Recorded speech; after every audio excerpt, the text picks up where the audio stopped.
ఆ రాళ్ళతో ఇలాగా గడపల కింద ఇలా బిల్డింగ్ల కింద నిర్మించారనమాట. ఇదంతా మనం చూడొచ్చు. ఇది ఒక మందిరం నుంచి ఇంకో మందిరంలోకి వెళ్ళడానికి దారిలాగా ఉన్నదన్నమాట ఇదంతా.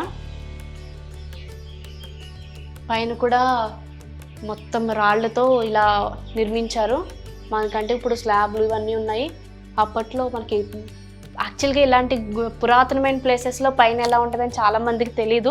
ఎందుకంటే మనకి లోపలికి ఎలా ఉండదు కాబట్టి. మనం ఇక్కడ చూడొచ్చు పైన కూడా ఎలా ఉంది ఏంటి అని. ఇక్కడ హోమాలు అవి చేస్తూ ఉండొచ్చేమో. ఇక్కడ మనం అవన్నీ హోమాలకు సంబంధించినవి చూడొచ్చు. ఇలా కుండలు కానీ ఆ హోమాలకు చేసేవి. అలాగే ఇక్కడికి బయటకు వస్తే కొంచెం ఇంకొక గుడికి వెళ్ళే దారి కనిపిస్తోంది.